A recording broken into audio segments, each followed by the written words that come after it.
Capítulo 2, da capacidade. Podem exercer atividade de empresário os que estiverem em pleno gozo da capacidade civil e não forem legalmente impedidos.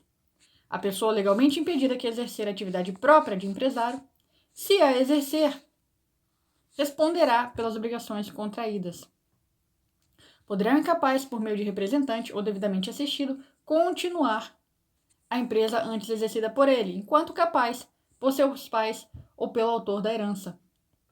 Nos casos desse artigo, precederá a autorização judicial. Precederá, após o exame das circunstâncias e dos riscos da empresa, bem como da conveniência em continuá-la, podendo a autorização ser revogada pelo juiz, ouvidos os pais, tutores ou representantes legais do menor ou do interdito, sem prejuízo do direito adquirido por terceiros.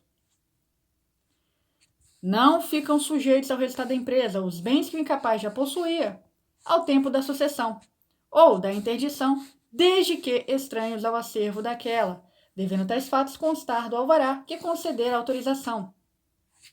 O registro público de empresas mercantis a cargo das juntas comerciais deverá registrar contratos ou alterações contratuais de sociedade que envolva sócio incapaz, desde que atendidos de forma conjunta os seguintes pressupostos. Sócio incapaz não pode exercer a administração da sociedade. O capital social deve ser totalmente integralizado. Sócio relativamente incapaz deve ser assistido e o absolutamente incapaz deve ser representado por seus representantes legais. Se o representante ou assistente do incapaz for pessoa que, por disposição de lei, não puder exercer atividade de empresário, nomeará, com a aprovação do juiz, um ou mais gerentes. Do mesmo modo, será nomeado gerente em todos os casos em que o juiz entender ser conveniente. A aprovação do juiz não exime o representante ou assistente do menor ou do interdito da responsabilidade dos atos dos gerentes nomeados.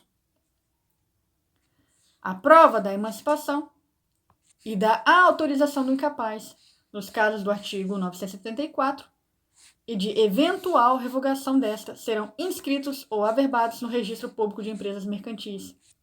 O uso de nova firma caberá, conforme o caso, ao gerente ou ao representante do incapaz, ou a este quando puder ser autorizado. Faculta-se aos cônjuges contratar sociedade entre si, ou com o terceiro, desde que não tenham casado no regime de comunhão universal de bens ou no regime de separação obrigatória. O empresário casado pode, sem necessidade de outorga conjugal, qualquer que seja o regime de bens, alienar os imóveis que integrem o patrimônio da empresa ou gravá-los com ônus real. Além do registro civil, serão arquivados e averbados no Registro Público de Empresas Mercantis os pactos e declarações antinupciais do empresário, a título de doação, a título de herança, a título de legado, de bens clausulados de incomunicabilidade ou inalienabilidade. A sentença que decretar ou homologar separação judicial do empresário e o ato de reconciliação não podem ser opostos a terceiros, antes de arquivados e averbados no Registro Público de Empresas Mercantis.